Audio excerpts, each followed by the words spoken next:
episode 1.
A lot of the stuff, we're going to post a little album. A lot of the stuff I've done with these is put charcoal drawings on them. But if you're just more familiar with paint, the Benson Bubbler is a good example of a painting on that. And for the last several years, painting is all I've really done on these. And they come out, they're really, it's a wonderful treatment because these kind of abstract backgrounds, they play almost like clouds. You know, if you're just wanting to draw something, and you don't want to think too hard about where it needs to live, you can kind of use these abstract backgrounds to find them homes.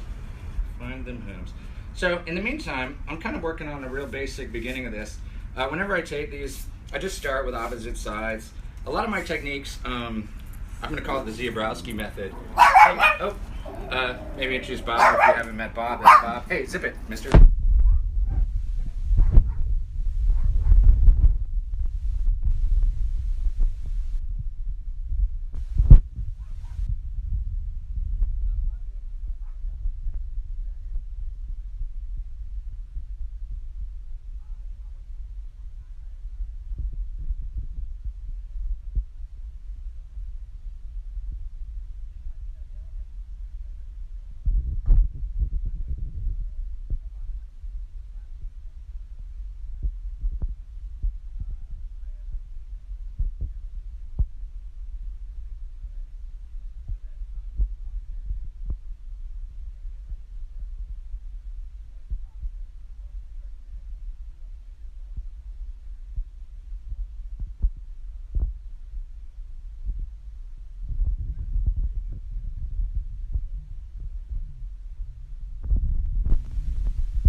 Book Studio white gesso. This is pretty thick.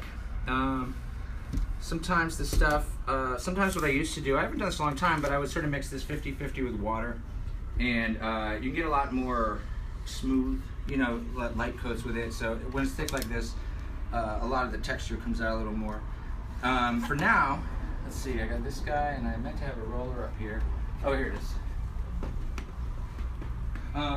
Oh yeah, and this, I just want to use this big like cake knife. Somebody left it here. Somebody left it here. Hopefully you're not watching. And it's now been reappropriated to be like a paint spackler or something cool like that. So, okay, so we're gonna get in on some of the I'm getting some basic sort of gessoing techniques.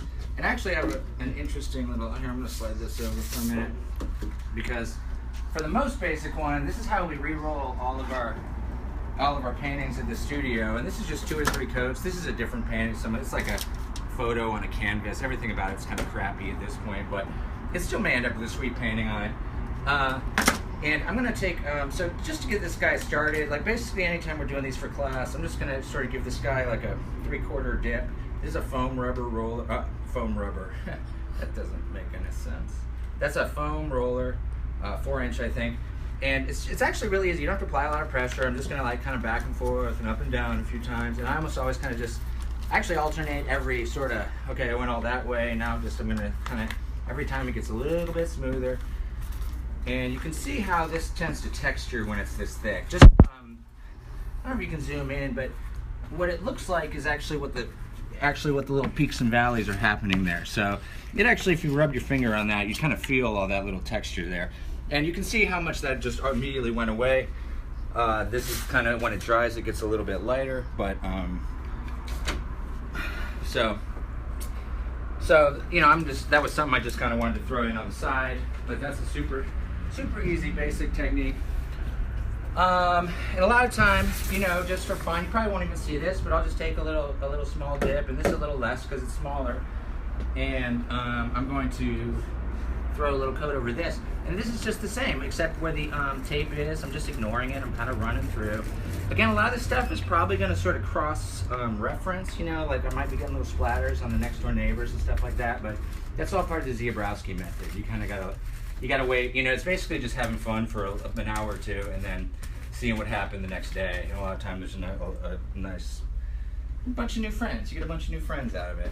So, okay, so back, you know, before I knew that rollers were a thing, I used to kind of think about this a lot more like a this one's, I prefer plastic ones a little bit. This is called a spatula, I believe is what it's called. Why are you covering up an old painting? Is the question. Oh, they're just, well, so yeah, why am I covering up an old painting? A lot of them, well, that one I was just covering was a photo on canvas that someone, I got from Goodwill, or someone gave it to me. So a lot of time I'll just, it's almost cheaper to get a scrap painting than to, like, you know, buy or build a new canvas. It's like more expensive.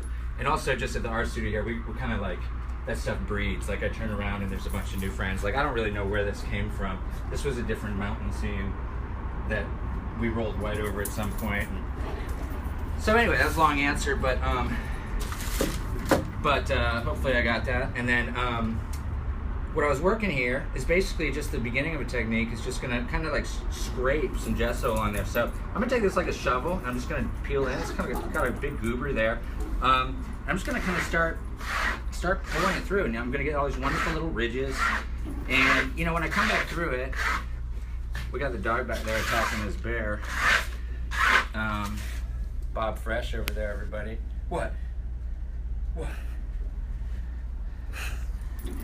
So, and you know, like this one, which was already a painting, there's still textures on there from the previous painting. So a lot of the stuff that's happening right now is going to kind of combine with the stuff that was already there and create new textures that will be wonderful in a new painting too. I like to kind of do a plaid effect on some of these, so I'll almost try and crisscross irregularly. First coats here, you can see I keep kind of pulling back through, holding steady pressure, but not pushing super hard. And you know, if you do push super hard, you almost scrape too much off. So I'm almost kind of dragging it, but not pushing super hard. And then like I was saying for plaid, I'm just gonna kind of like try to randomly, you know, kind of pull some crisscrosses that all kind of play nicely back and forth together. And then what we're getting is we're getting these wonderful little like ridges that kind of, and I'm gonna throw a little more on there just because I really like this to be thick. We probably, are gonna add some pigment to this and almost redo this a little bit in a few minutes. But for now, let's just give it a nice base. Kind of give it some. There we go. Okay, and kind of what you see me doing at the end there, with you know, like almost getting rid of the extra paint, is just for me. I almost always end up like I'll kind of scrape it for a few minutes, and I just kind of always give it a little, you know, just a little whoosh at the end. And that's where, like, you see what just happened over here. And I'm like, oh, so now I'm going to have to deal with the second generation painting a little bit. And I think I'm just going to kind of do the same treatment, kind of around the edges, though. This one was a piece of black matte board. So a lot of this, again, it's got a lot of serendipity to it. I'm never quite sure where I'm going with them until it gets there. I kind of just, almost like when you're painting with kids, I kind of just pull it away when it looks good. If I keep it too long, I'll almost always overwork these. And in a weird way, I'm like 2 corners on that is actually great right now. Like just those 2 scrapes was added a weird, nice touch. So I'm gonna just let that simmer for a minute. And then I'm gonna come back through these and kind of pull some white over them real quick, just to kind of get a nice second coat of gesso. And a lot of time with these panels, I'll do a drawing. I may trim some of them down. Like they weren't even that square when I started. So as far as like being a regular size. I mean, there's a lot of ways to think about making art, and a lot of people like to just be really tight about everything from the beginning, but I'm kind of of the school of thought that if you can make it once, you can make it again. So it's not precious, and if they want to keep it, if it's not archival, like Toulouse-Lautrec stuff was on like chipboard, you know, but they figured out a way to keep it because they wanted to. So if your stuff is worth keeping, they'll figure out a way, basically, is how I feel about that. with wisdom, right? So yeah, that was some just super basic rolling white gesso. Showed you on a canvas, kind of scraping gesso through. There's a lot of cool different effects. Some are looser. This one's got sort of the plaid. This guy just grew a new corner. And now I'm going to actually skip up to the next one, which might be my favorite. And some of the stuff that we were looking at was just that. Back to these real quick, but like this, I'm going to go into wine and coffee. So that's a good one of just how like a wine stain can really add a lot of effect. You know, the shape of that was all the original wine stain. And when I came in, I just sort of drew it into the heart of the color and added the white. You know, it was almost a free drawing, and it looks super powerful. This is another one where the wine stain adds all kinds of emotion that for some reason a drawing of the statue, it has that same emotion, but the wine stain sort of adds just a weird, you know, explosion sort of quality to it. And this one is probably the most dramatic of the ones I've ever done. And this has like, you know, this is coffee grounds and stuff. Like I ended up, instead of just brewing coffee once, I actually boiled the grinds with the water and I let it boil for like an hour. So I had this like crazy thick super coffee. So anyway, that's, you know, those are just a few different ways you can take it. For what we've got right now, Canyon Road Cabernet Sauvignon, which we sell at the studio. I hear it's fantastic. No, actually, I hear it's pretty good. But I got enough. I might just use this. I just brewed up a double batch of like British tea, so it's just black tea. And then this here is I brewed this afternoon. This is the Italian stovetop. I think at least do this or some kind of espresso. If you just use black coffee, I mean it's light, but it's not. I like the punch, you know, of the darker colors. So I'm gonna start with just some real simple stuff. I'm gonna kind of play with these a little bit, and that big one for sure. But we got just the red wine, and you know, this is the gesso one. I'm probably gonna stay away from that one for a minute, but I'm sure there's gonna be some incidental contact. But a lot of time what I'm gonna do is I just try and create an, like I could be happy with that right now. You know, that's kind of just a big diagonal splatter. A lot of the time I almost will always kind of give the bottle a little swivel while I'm moving it, and that always kind of helps the wine kind of gurgle on its way out. And I'm sure we're gonna add coffee and tea to that one anyway, so we'll just kind of see what happens. And then, you know, sometimes if you just kind of like, what can be really cool is just to get, you know, you want to put a drawing in the middle of a form, you can kind of just use the coffee and kind of make a big old form with it, you know. And I'm curious to see what the Strathmore paper does, because it's actually was kind of waxy, so when you're painting on with watercolors, this kind of stuff happens where it kind of almost resists the liquid a little bit in places. So I mean, this is all stuff every paper's different, every wine is a little different color.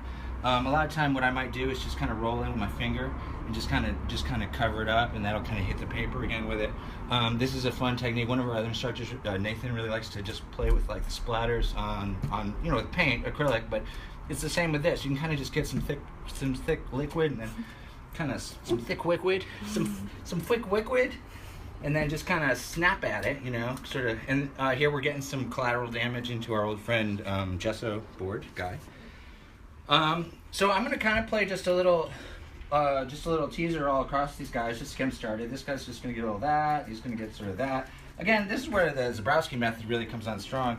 And I know, even though I said I wasn't gonna, I already started. So now on the gesso one, there's some of that too. This is what I was saying before. I'm almost always like, oh, and a little for you and you and you and you and you, and then everyone's happy, you know. So it's like everyone's got to be like, what about me? So I'm gonna bust open the other one. I'm gonna let those simmer for a minute. This watercolor paper is great. I could let that dry overnight. There's a couple things gonna happen. One is that I'm gonna probably scratch some pigments into it, which is gonna suck up a lot of that liquid. But the other thing is that it'll just be darker and darker and darker. So if I just wait here and let it dry for 3 days, which is probably what it would take to just fully evaporate, it would have a sweet sort of ripple pattern as it dried in different sections. So you can play with any of this stuff. That's what's great about this. There's a million right answers. I've done this with so many boards, and I've never the same one twice, ever. So I'm gonna kind of try and keep this safe. I try not to get, I got some wine in the gesso, but this is the Zabrowski method. For him, I'm just gonna start. This is gonna have a little of everything. This is gonna be, I have a kind of a project in mind for one of these at least, so I'm trying to kind of play that in. A couple drops got in this. I still like the texture, but you know, I just want a couple. So I'm like way up here, and I'm just gonna be like a couple little shakes to just try and perfect. You know, just a little bit. And there's a good chance that Jessa is gonna kind of soak that up and kind of spray it out a little bit. And then, you know, this is the second board, the second generation treatments. So this one is actually pretty old. This has been around the studio for like a couple years. I was gonna put koi fish on there or something. I still might. But I'm just not quite happy with it. I've had it for a while. So this one gonna get some new love. A lot of these that I just made the other night, I actually kind of like. This one's a little funny because this paper is like handmade.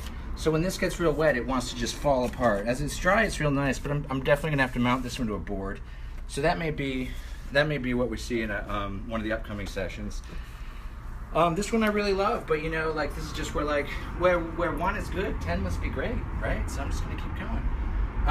And just to kind of fire it up a little bit. I don't want to do too much on any of these. I'm just gonna kind of do a nice like Zebrowski method pour through the whole party. Cool. So moving on real quickly, we're gonna get into the coffee, and I don't have a whole lot of this because I just only made one. The tea is gonna participate in the same way. I like the way coffee and wine play together. You know, they do a kind of a really interesting thing, and you can kind of see that the red, you know, they're neighbors. They're just really not unfriendly with each other at all. So the reds kind of bleed into the yellows and the you know, siennas, and so anyway, it all kind of bleeds together there. I'm just gonna kind of hit some of the guys I haven't really messed with too much with this. Tea is gonna be a lot like the coffee, except it's usually a lot lighter. And back in the day, when we were in that museum drawing class, so if anyone's in San Francisco, I don't know if they still have it, but I would try and, you know, look up maybe Rick Rodriguez. He's the one who introduced me to a lot of these techniques, just some of the fun ways that you can play with this. And in those old classes, people used to just do the craziest things with different kinds of tea. There were some teas that were beautiful lavenders. There were some teas that were see, and this already, like, it went from something I didn't like before to something that I'm kind of like, well, I don't not like you now. You know what I mean? It's so it's nice. It's kind of a nice change.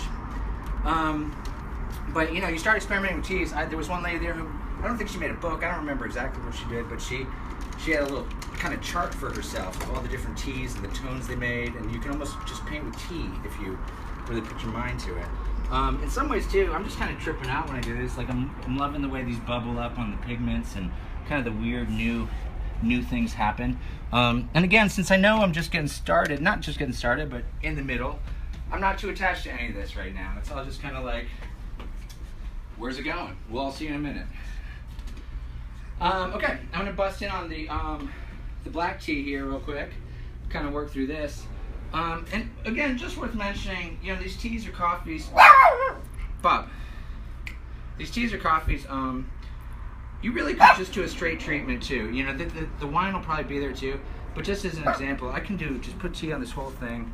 I mean, I could use the roller, I could use my hands. Again, this is just the Zebrowski method and it would work, but I'm just gonna kind of use my hands to do the whole thing, and then this is just gonna sort of look like an aged piece of paper. I mean, the tea is one of the coolest things in that way. And I'm gonna leave a little corner there.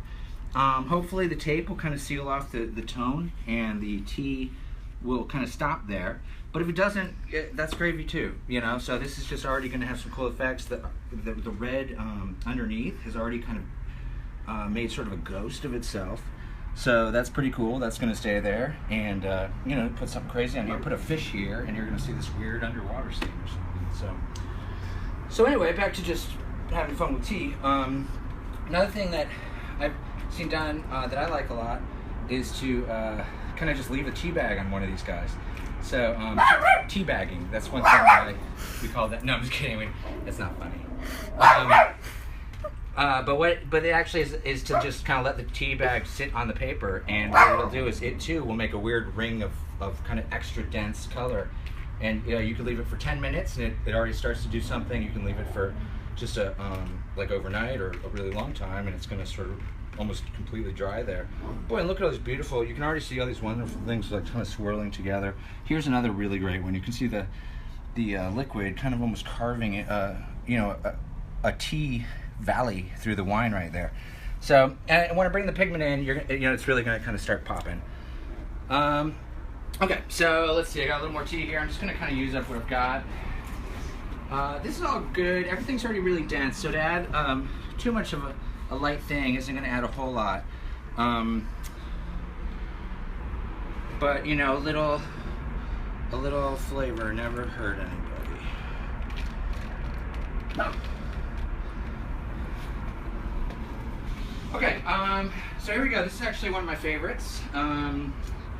Is to just take, so here's what I've got here. There's a couple really cool things. These are dry pastels, so the chalk pastels.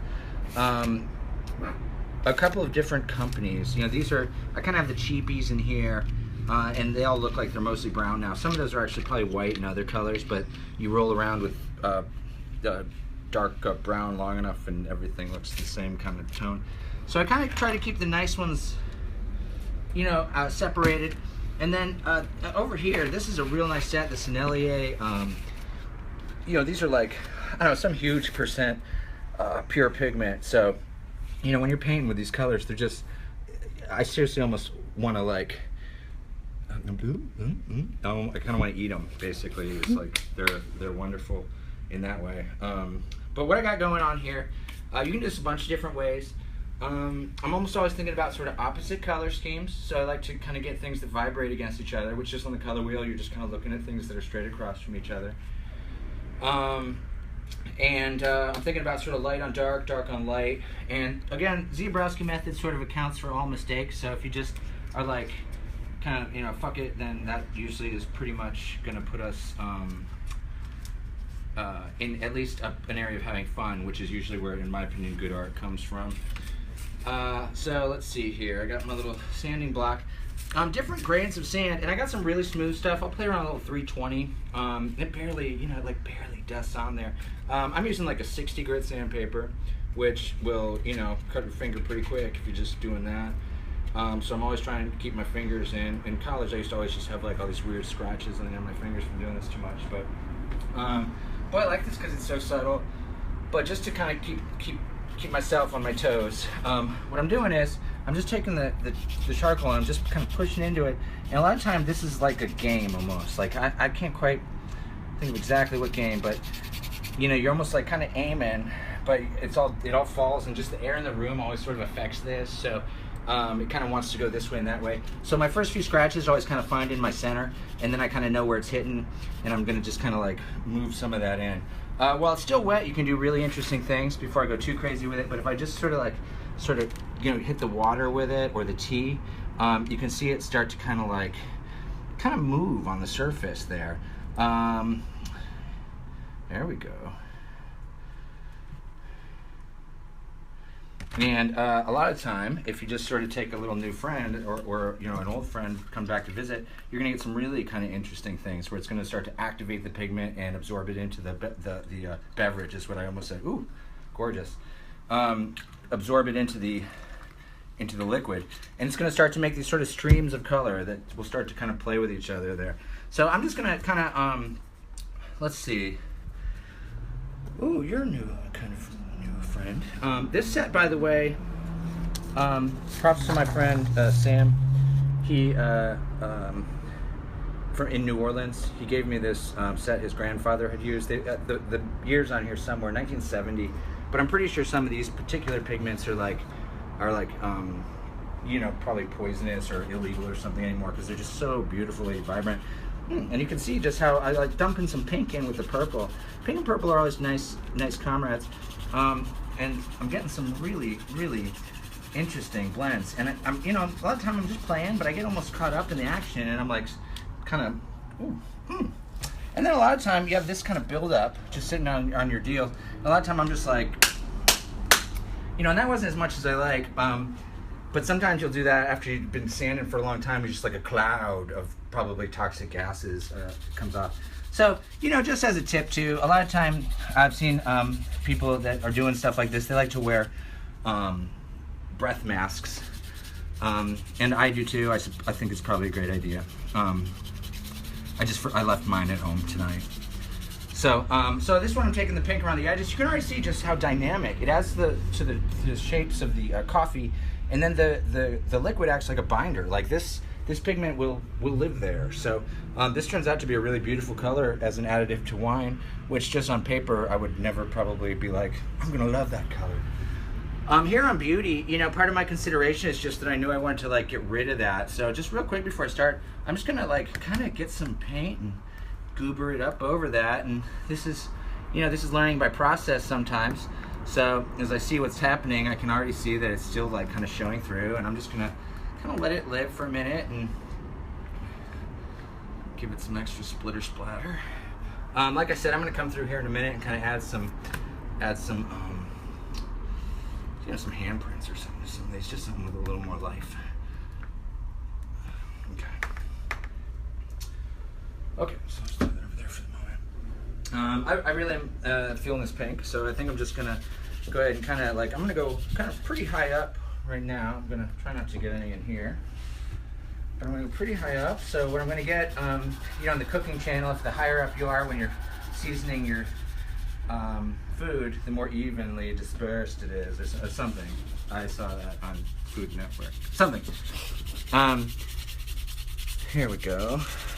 And I'm leaving room for other guys. You know, I think this guy's gonna be calling for some blue, and you know, purple might just be in the cards anyway.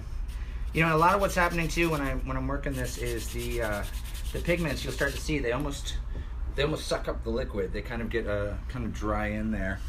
Boy, that's looking cooler and cooler as it lives a little bit. Okay, so I'm gonna go ahead and pick out another color.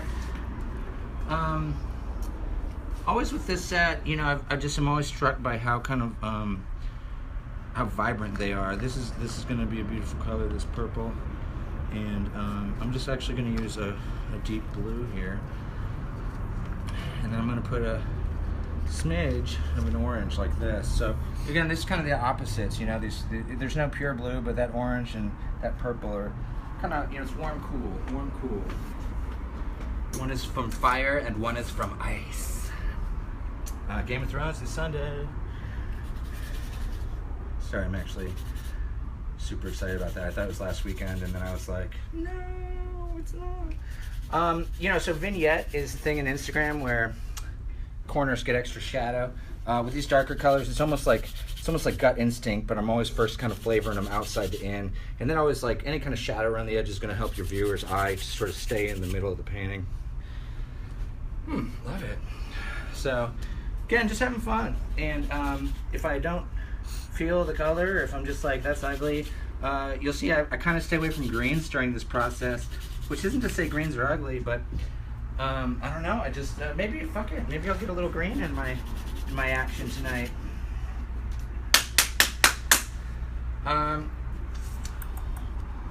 Yeah, that's actually looking pretty cool too. So I'm gonna add some of those cool colors real quick. I'm sorry, warm colors. I'm gonna play with the orange first. Boy, the orange is gonna go really nicely in here. So you can see it almost just lives right together with the coffee and tea flavors. Some of these places, it's going on real thick here, but where the liquid is, it's gonna stay. And as this just, you know, once I kind of pop the paper after this, all that dry space is gonna kind of, all that dry space is gonna be back to white paper. So this one I want to do a real deep transition. You know, I got a lot of orange over on this side with the coffee, and I'm gonna really lay in the blue over on this side. So what I'm hoping for is kind of this strong pull from the cools over on this side to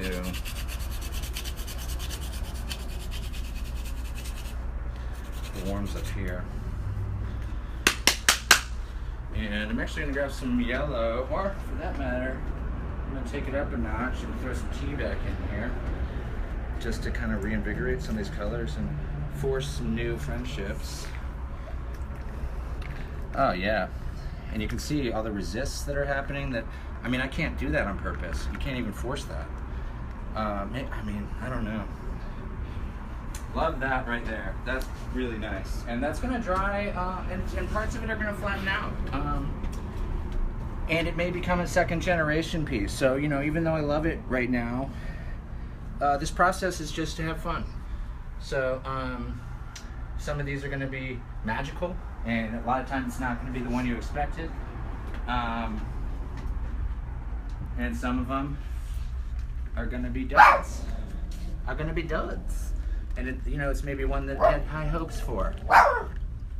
So, again, still kind of playing off of other friendships. You know, I see the reds in the middle. I'm kind of sprinkling some of the yellow around the edges.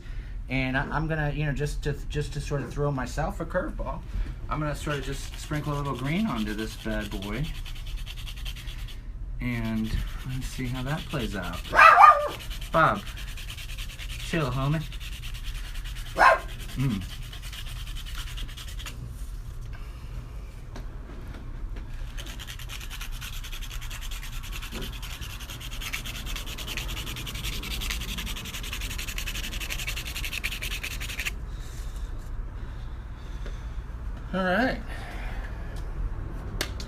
All right, so let's take it downtown to a couple of the second generation ones real quick. Take a little you, and I'll pick up that orange. Actually, instead of orange, we're gonna go straight fire, some yellow. And I mean, while we're here,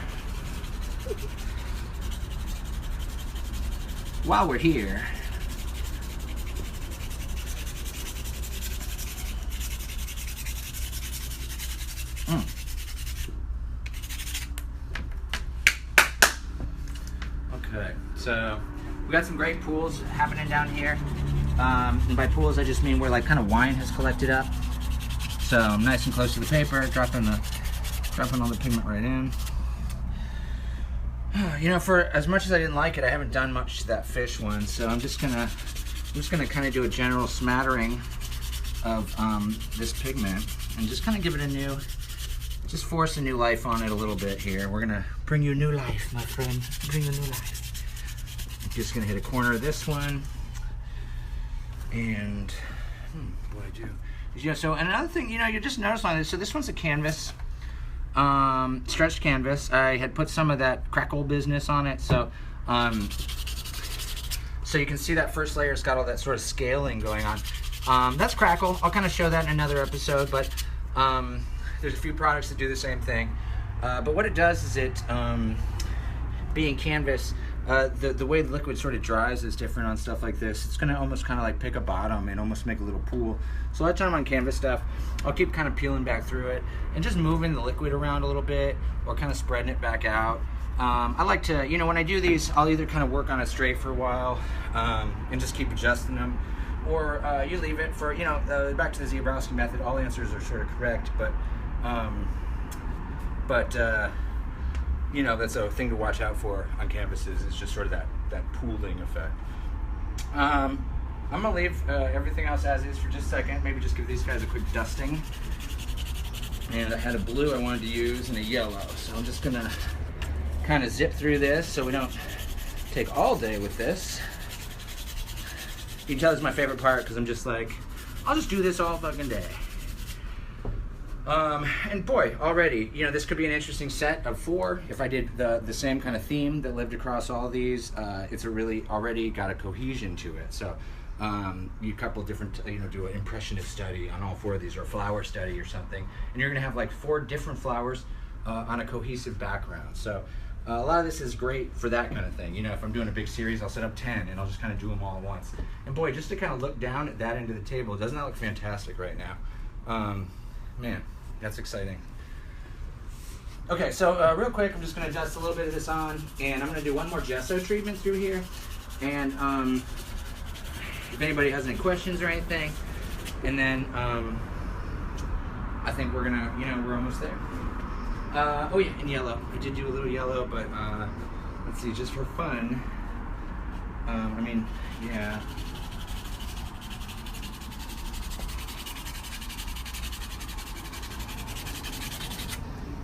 All right, cool, great. And then since I got some on here, I just gotta kind of finish the job. And this one has a really interesting thing going on. Anyway, I'm not sure what I'm gonna turn that into, but I already just kind of like a lot of the flow of that guy. Cool. So last but not least here, I'm going to take a, kind of put all that down for a second. Let me just, 3 seconds, rinse my hands off. Actually, fuck it, because there's some dishes in there. We're out of glass. I'm gonna use the spackle knife. So, this is just, again, you know, is there a perfect technique for this? Probably. I mean, it's just my own little method or whatever. Anyway, but what I like to do is sort of having fun with it. So I'm just gonna kind of play with this, and there's a good chance. A lot of times when this happens, I get like color back into the bucket, which can be a little frustrating, but it also can be awesome. So yeah, a lot of what I'm doing here, this is kind of where you can infuse a lot of action in these kinds of things, and just like this, where you have to be happy with happy accidents, you know. So anytime I'm coming through it like this, and I'm just gonna slam some paint, there's a really good chance that there's gonna be sort of collateral damage. So, you know, if your best friend Canvas is here, I'd say pull him off the table before you get too frisky with it. But this is where you're getting kind of the real glimpse of the Ziobrowski method. I do like to sort of like pull, you know, and this is like a cake knife or something. So, I mean, I might, in this case, if I really wanted to get something right, I might take a, you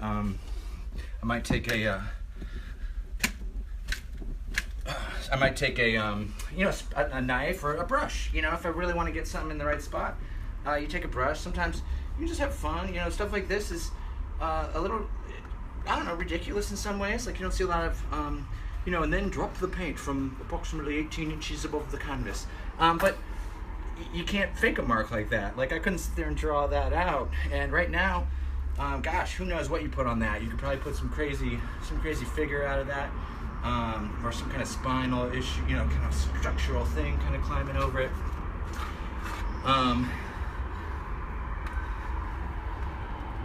One of the things that I saw in one of my old ones that I think an old friend of mine did was just kind of like a, you know, I was going through this process and just kind of did a handprint right in the middle of something. So I've been kind of looking for a, you know, a moment to, you can almost just sort of get some paint from some other paint and flavor up a texture that doesn't have anything to do with anything really.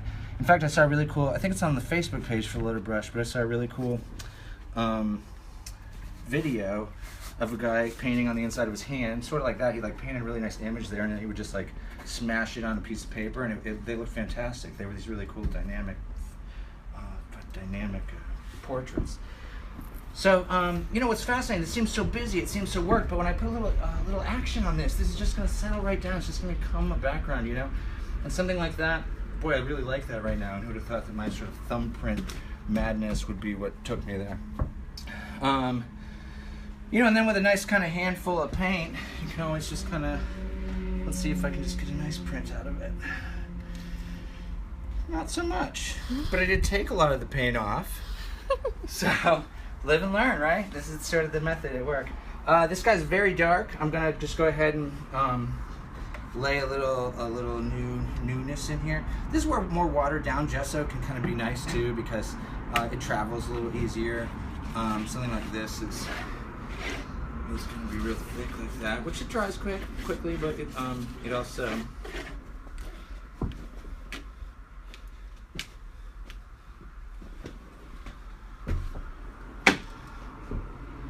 Alright, sweet. Boom, boom, boom, boom, boom. This one's a little boring right now. I'm not sure I'm feeling too much of that action coming together.